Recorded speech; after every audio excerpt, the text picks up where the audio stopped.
Welcome to the XY Advisor Podcast, a global community of financial advisors sharing and learning with one another to drive the positive evolution of financial advice. To get involved, go to xyadvisor.com or simply download the XY Advisor app.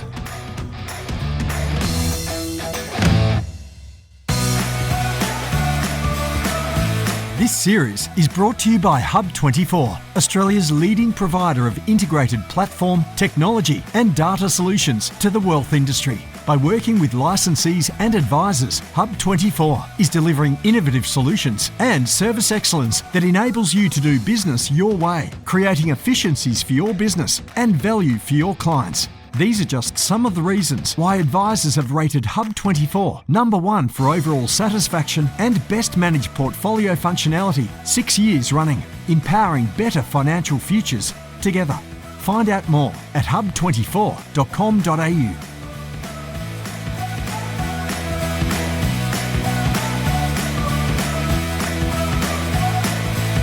Hello and welcome to this topic series on delivering cost-effective advice with an entrepreneurial mindset. My name is Fraser Jake, and in this episode number 3 of 5, we hear from Vince Scully from lifesherpa.com.au. Over the past few years, Vince has built an incredible business delivering cost-effective advice and is continuing on that journey. If you're thinking of how is this possible in this current environment, then you'll get a lot out of this episode as Vince walks us through his thinking. Thank you for joining us again. Fraser Jack here. We are in episode 3 of our 5-part series, thinking about advice in the landscape with an entrepreneurial mindset. I'm joined by Vince Scully, and we're about to dive deep into what he's set up in his business. Vince, thank you so much for joining us. G'day, Fraser. It's great to be here. Fantastic to have you along. Now, I've always been intrigued in your business and watching it grow from the sidelines, and just been in awe of what you've been able to achieve from both an entrepreneurial mindset, but also with your background as an engineer. The construction, as you know, they're the worst type of clients. Yeah, the worst type of clients, but that just means that we can nerd out about the intricacies and in the advice process and the legislation. And I know then that you know these details, and that's why you've been able to set up the business you have. Let's start with just a quick introduction to the business that you've set up. So Life Sherpa is a online financial advice service focused on the needs of younger people. And by younger people, I mean generally late 20s to early 40s. The significance of that age group is really that they're going through life's 3 big changes, which I call coupling, nesting, and parenting. So they're starting to deal with money as a couple. Dealing with money on your own is hard. Dealing with it as a couple is a much more difficult exercise. They're nesting, so they're buying their first home. They'll have more debt than they'll ever have in the rest of their life. They may have young kids. They're a long way from retirement. And they've got very few assets. So they have the biggest need for protection, insurance. And those 2 things, home loans and insurance, make up about 2/3 of all fees paid for financial advice in the country. Yet, as an industry, or a profession, we've largely focused on the investment side of that equation. And many advisors are giving up the insurance bit to focus on the investment side. Non-super investment advice is about 14% of fees paid. So, if you're looking to have a scale business, you've got to be in the home loan and risk business. Home loans are regulated under an entirely different regime. So we have both a financial services license and a credit license. On the other end of that age group, the reason I say early 40s is we didn't build the tech to deal with pre-retirees and retirees. That's obviously on our product roadmap, but it does add a whole bunch of complexity. And in order to service this group of people, we needed to do it more cost effectively. So if you say that the average fee paid in the industry is, I think it's $3,000 upfront and $3,000 or $4,000 a year, that's not something that makes sense to a 28-year-old young couple who think we've got good jobs, how come we're not getting ahead, and why can't we afford a house? Yep. So we set out to solve that problem at a price that they would be prepared to pay. And going back to the original asset affordability or accessibility of advice research, which I think now is 2006, like it's a long time ago. The conclusion was the consumer was prepared to pay $300 to $500, and the recent advisor ratings research doesn't throw up any materially different answer to that. So we set out to say, well, how do we service this group of people at that sort of price? We concluded that there were three problems we had to solve, and only one of those problems had been really addressed before. So the first one was to be able to find consumers when they weren't actually in the market for a product. So, if you want someone who wants a home loan today or an insurance policy today, they are two of the most expensive clicks you can buy from Google. And so we needed to build something that would engage with this cohort outside of that cycle and be able to create a journey from I've got a vague problem with my money, why aren't I getting ahead, and will I be okay, to leading that person through a journey. And the journey concept is what led to the Sherpa analogy. Lead her on a journey from struggling to thriving via sorting her budget out, getting her debts repaid, buying a first home, sorting a super, preparing for the unexpected, and setting yourself up to head over 40 years to retirement. So that was the first problem we had to solve, and that was really built around content and education. So our website is content heavy. Our client acquisition costs is spent mostly on engaging content and dispersing that. The second thing we need to solve, which is where a lot of the effort in the industry spent, is reducing the cost of service. And in our case, that was really about, rather than trying to build tech that solved every problem, we said, well, let's focus first of all on a relatively homogenous group of people.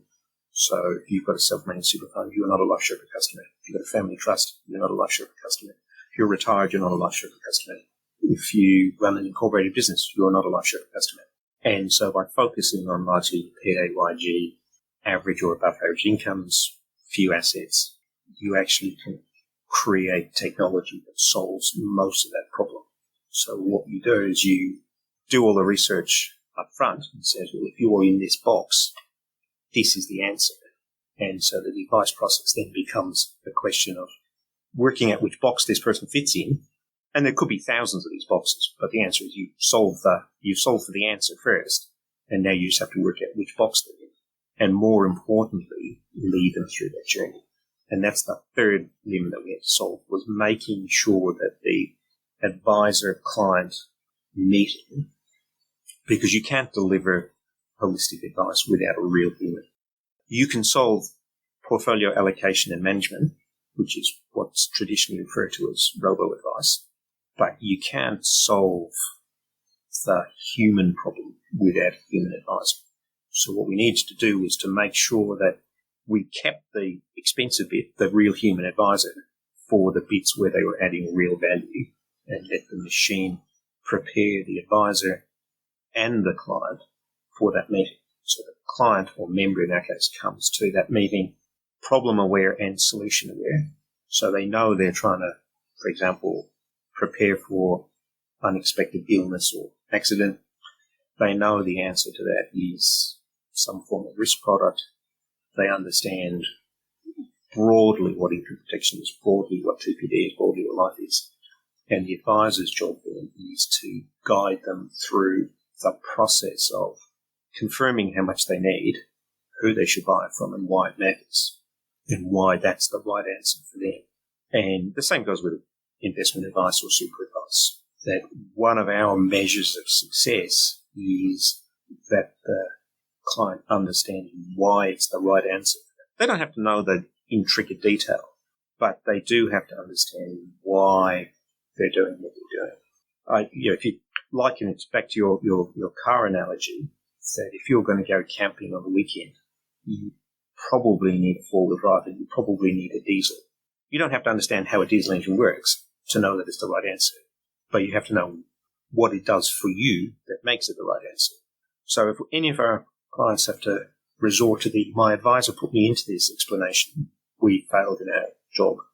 So we need to give the member the the ammunition to deal with Uncle Bob at the barbecue who says, well, why are you in that fund? I'm in some particular big super fund and it's cheap. And so that our member has the psychological backing and knowledge to know that what they've got is actually the right answer for them, even though it may or may not be the cheapest. Now, they may or may not have the argument with Uncle Bob, but mentally they're prepared for it. And that gets rid of the buyer's remorse problem, which is the biggest cause of complaints in this industry. Yep. Now, there's so much to unpack in that, and I love the way that you engineered it through the three phases, and I really love the journey conversation. When you were talking and saying that, it really reminded me of that the hero's journey around every story that's ever been told, who's the hero in the story, and it's very clear to me as you even in the name and the guide, as a Sherpa, as a guide, you're not the hero of the story. The client's the hero of their own story, and you're just the guide, helping them make a whole lot of small decisions, but helping them make the decision, not you making the decision and telling them what they should be doing. You're just sort of guiding them through this process and saying, there are a whole lot of micro decisions you need to make. We're not going to make every single one of them today, but here is some information. Here is a guide. Here are some thoughts and ideas. There are some decisions to be made. What do you want to do? Is that how it works? Yeah, broadly. Obviously your Sherpa is a guide who knows the territory, has done it before. They carry your pack to share their knowledge of the mountains with you, but ultimately it's your summit, and they're there to guide you to your summit. Sometimes they carry the pack, sometimes they don't.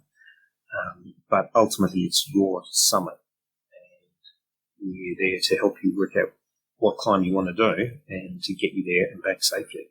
Yep. Now, I wanted to touch in a little bit onto the tech side of it, because obviously when you mentioned, reducing cost to serve involves a little bit of technology and a lot of, obviously you mentioned a lot about content and education prior to that, and distributing that information and getting it to your members. And I want to talk to you about members as well at some point, the word member versus client. That's a very important distinction. Yeah, it is. I'll dive into that in a minute, but I want to go through the tech build and the conversation around, reducing cost to serve. And obviously there's a lot of options with tech, but then there needs to be a decision-making process behind how and what you use and when you use it. Yeah, that's a really good question. And there's people are spending a lot of money and bandwidth in trying to solve some tech problems. You might make the right decision today, and something newer and shiny is going to come along tomorrow. So sometimes you do have to bite the bullet. But I think the starting point is, what problem am I trying to solve, and what is the best way to solve that problem? So we spend a lot of time now on the minutiae of cutting seconds or minutes off the call. So if we can better prepare a member for that call with the advisor, and it takes 30 seconds off the average call, well, that's $1.50 off the cost of delivering that piece of advice. And that adds up over thousands of members. So tech is important, but unless you know the problem you're trying to solve, you're never going to get the right answer. And you have to be prepared to accept that today's right answer might or might not be tomorrow's right answer. Sometimes you just have to pick and stick. So in our case, we have a member-facing, public-facing website, which is about engagement and education and allowing the member to diagnose their problem and prioritize the bits of it they want to solve and learn about the potential solutions, as well as enter their information, so that when they do engage with an advisor, they are prepared for that session. So they know they're trying to solve a what happens if I can't work due to accident or illness problem, and that the solution to that problem is income protection insurance. So the discussion with the advisor now is about guiding through the process. Technically, we can do that untouched by human hands, but customers won't actually buy, particularly when you get to a exclusion or a loading.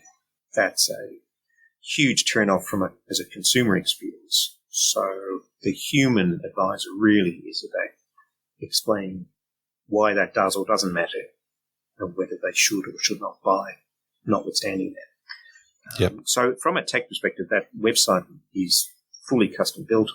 It's built in Ruby for anyone who's interested in the technical details. And that's a decision that you wouldn't make today. Ruby was the hottest thing in web development when we started in 2015 or 2014. And it didn't really catch on outside of Eastern Europe. So if you want Ruby resources in Australia, that's a really tough ask. Yep. So we will go through a rebuild of that over the next year or so. But that was a very low priority to change that decision. Our tech team in the Ukraine, so the recent events in the Ukraine made that a particularly challenging exercise for release of version 4.0. So, solve what you want to do. So that's our front end, client-facing product. Back end is built entirely on Salesforce, and that's a whole bunch of apps that all work together. So we use Salesforce for our CRM. We use Marketing Cloud for our marketing automation, emails and text messages. We use Recurly for subscription management. We use Stripe for payment collection. We use a system called Vonage for our phone system, so that when you dial 1300 My Sherpa, it goes, that's Fraser's cell phone. Fraser's advisor is Steve. Now, where's Steve logged in today? And in the meantime, it started recording the call. And that recording is attached to your record in Salesforce. So for us, Salesforce was largely around making sure that all the information about the client was collected so that anyone could deal with the client's details, and all of the information was there. So that that information didn't disappear as soon as the advisor moved on to another practice. Yeah. Now, I want to ask you some information around the gathering or the collecting of structured data that you didn't have obviously when you started, but now that you're several years, 7 or 8 years now into 2014 we got a license, so we're coming up on the page. Yeah, that you will now have all the structured data that can help you grow your business. I want to get to that in a second. Now, you mentioned phone calls, and obviously that's been a big part of the business over the last few years. Or since the beginning, really. But how has online meetings come into that as well? Now, obviously, there's been online meetings, and how have you seen that shift from? Is it still mostly phone call, or are you getting a lot of online meetings? Yeah, that's a really good question, and that's one thing that surprised me. That's probably the biggest surprise in all of the 8-year journey. That we started by building the tech to have video meetings. So we started with Sweetbox, which you may be familiar with. Which was advisor-centric video conferencing. And in 2014, 15, 16, nobody wanted to do video calls. So we actually did 90+% of our client meetings were held by phone. With COVID, and so in the end, we actually ditched Sweetbox and replaced it with Google Meets. But through COVID, people are now actively requesting video meetings. So when you give someone a choice now, in probably more than half the occasions, they will choose video over phone. And we have COVID to thank for that. I see that as the pendulum, right? You set it up one way, you're expecting it. It swung back the other way to 95% phone calls, and now it's sort of coming back towards the middle or just over. So, I mean, we're agnostic, really. It's obviously easier to sense whether your message is getting home when you can see the person and they can see you. You do lose a lot of those feedback signals, non-verbal signals on the phone. So your communication skills have to be so much higher to conduct a meeting purely on the phone.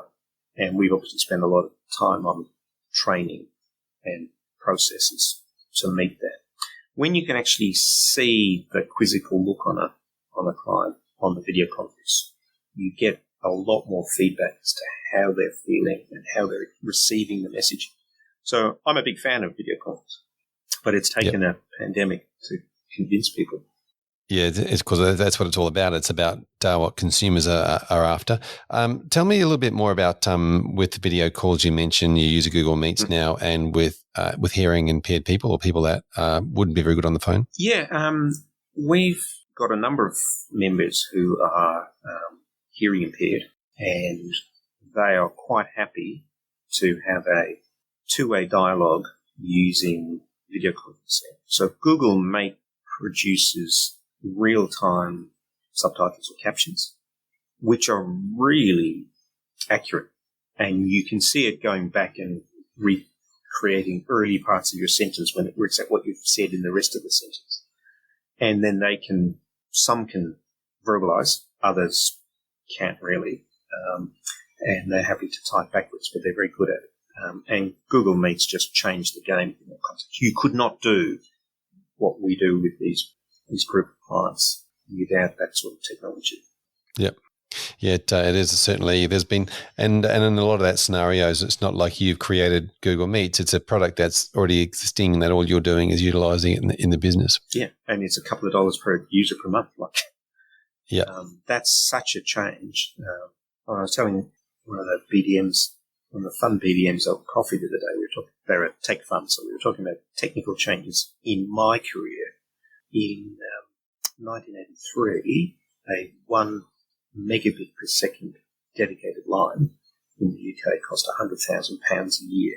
We're just sending high definition video for free. Yep. And that's only, incredible. It'll be 40 years next year. A megabyte of IBM RAM for the 360 was $100,000. Yep, and it doesn't appear to be slowing up too much too. It's still got a fair way to go. Now, one of the things I wanted to throw into the mix here was just the conversation we mentioned earlier around membership and members, because a lot of the time we struggle with, the process. The traditional process was a fee for service, either linked to an investment amount or the time and within an office, because obviously that's how accountants used to charge per office. They used to work out what the cost would be. So to flip that on its head and turn around and go, well, the business cost is X, Y, Z, and we need X members to pay money and become members. How did that come into your head? Because you were one of the first to start doing that. Yeah, I mean, the original thinking around that was more about the relationship between the advisor and the client. So traditionally, in most practices, most clients would consider themselves to be Fraser's client. Fraser is my advisor. It's not Balmain Financial Advisors, what it says on the door. It's I'm going to see Fraser, my advisor. And the consequence of that from a practice perspective was that the individual advisors started to capture more and more of the revenue, and that the practice therefore really became this loose cooperative of individual advisors sharing a kitchen. And that led to a whole bunch of behaviours which were not consistent with sharing clients around the office. And it also meant that the thing that drove the advisor's ability to capture that revenue was that if they could threaten to walk across the road, and most clients would follow them. So the initial thinking around this was that we wanted people to form a relationship with the brand, the LifeSherpa brand, rather than their individual advisor. And the use of member rather than client is part of making sure that they feel part of a community rather than part of a book of fees that can be sold and transferred. So, but in order to do that, you've got to have a whole bunch of systems and behaviours in the team that makes that a reality. Turning your $4,000 ongoing advice fee into a membership fee on its own does nothing. What you've got to do is have the benefits of membership be clear, and then to make the member feel that they are actually a member. So when you join LifeSherpa as a member, you get assigned a Sherpa, who may be one of a number of people. They could be a licensed financial advisor on the register. They could be a mortgage broker. They could be someone who isn't on the register but is otherwise licensed. But their job is to ensure your success as a member. So they will do a lot of coaching and onboarding to make sure that you're getting the most from your membership and to guide you to the relevant expert at the time. So if they were a an advisor going through their PY, for example, they will have been trained in the Life Sherpa coaching methodology and all of our philosophies, so they can do a lot of the non-personal advice stuff. But when it comes to doing a piece of super advice or a piece of risk insurance, they would then introduce the relevant expert, but they're still fundamentally responsible for making sure that that happens and making sure that you're progressing as a member. And that division of labour is particularly important in terms of the cost structure. But it does rely on scale. Yep. But the membership is largely around divorcing that relationship between an individual and a client and turning it into a member of the community who will be serviced by whoever the relevant expert is from time to time. So when your advisor leaves, Salesforce will just ensure that all your information is still there and life goes on. And you still call 1300 MySherpa, you still email MySherpa at lifesherpa.com.au, and you don't need to know really whether it's Mary, Sophie, or Pete. Yeah, that's a really interesting distinction, isn't it? To be able to have the systems in the background that can help, but then also having a project manager that doesn't need to be an advisor that can project manage the client through all the different steps and guide them along. Now, you need your systems right and your processes right to make sure that can be done in compliance. So everybody has got to understand their role in that machine and know what they can and can't say, which comes down to moving compliance from that's what compliance say and that's what you do to understanding why that's the law. So whenever we have a discussion about can I do this in our WIP meetings, we will always go back to, well, what does the law say? Why are you doing that? What's the section that tells you that that's what we have to do, and understand and grasp the reasons why we're doing it. And once you do that, passing the FASI exam becomes a breeze because you actually know why you're doing it. So you can apply the same techniques to anything. Yep. So we bring up OSLI quite regularly in our yes, and this is where we start nerding out about the legislation. Well, and I don't think it's necessarily nerding that's what guides us we as an industry have obligations. If you don't know why you're doing it, it's pretty hard to be sure you're complying. Yep. Now, when I want to go back to that moment in 2014 when you started the business and everybody was compliance-based and best interest duty was pretty the word on the street at the time. Everybody was talking about best interest duty and how it was going to happen in Section G, et cetera, et cetera. And then you come out with a model around telephone and online advice and scaled, very well scaled, and to a demographic that nobody was looking at. I guess this comes back down to a lot of advisors when they're listening to this will go, yeah, but how are you doing your SOAs? You have to do this long, lengthy document. How are you doing this over the phone? Yeah, I mean that's the big. Sorry to interrupt, but that's the biggest myth in this industry, and about that you have to write a 100-page SOA. Nothing could be further from the truth. In fact, the number one overriding requirement is that it should be clear, concise, and effective. And if it's 100 pages, it almost by definition can't meet that test. So, and when you look at the requirements for what has to be in an SOA, and we would never call it an SOA in front of a member. It's just documenting our advice. Legally, it has to have the word statement of advice on the front cover, but really. So when you see the FSC putting out a thing saying the reason advice costs $6,000 or whatever it costs is because we have to write 100-page SOAs, and by cutting out stuff from the SOA, we could miraculously cut the cost of advice. If it's costing you $3,000 to write a statement of advice, as opposed to deliver the advice, I can accept it costs $6,000 to deliver the advice if you're doing it one-on-one bespoke.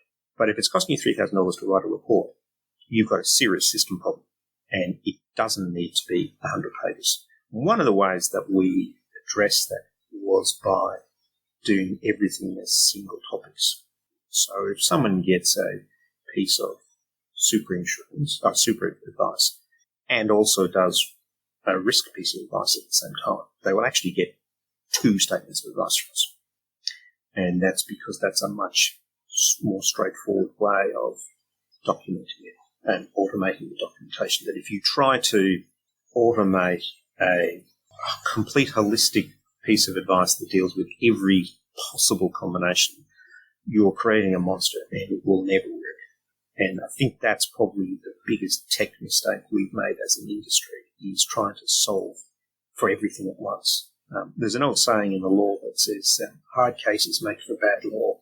So if you were trying to solve for all those edge cases, you end up with a monster. And that's why we focused on this cohort of the demographics, that if you have a broadly homogenous group, I mean, they're all different in their own way. No two members are identical, but they are generally suffering from the same problems, and the solutions are broadly similar. It's at the edges that they're different. So the myth of the 100-page SOA that's simply not what the law says. There is a list of things that have to be in an SOA, and there are some peculiar mechanical things. So there's a requirement that the word SOA appear on the front cover, or the word statement of advice appear on the front cover, which potentially precludes you doing a video SOA, given that a video doesn't have a front page. Once you get over those mechanical ones, which are largely set and forget, so when you set up your document template, it's got the word statement of advice on the front cover. Well, you've ticked that box for the next 1,000 advices you're writing.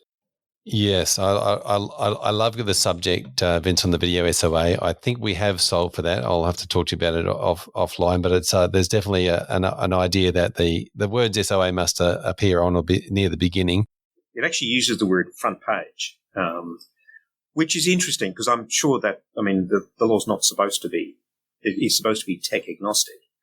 But these are the sort of issues that, when we're looking at the legislation, we should be getting our legislations to fix. Yes, we've done some work on it. I'll talk you through it. But you can certainly share a page that says SOA at the front of the video, and it does cover. So we won't get too much into that because of off topic. But I really love the concept you mentioned before around solving for a problem, and as you just mentioned, it works really well if you've got understanding what demographic you're looking at. You mentioned coupling and nesting and parenting, and they all have separate individual issues which are then easy to solve and then easy to then fix those individual pieces on a longer term journey through life, rather than just trying to say, here is all of the advice you need right now for you to fix everything today.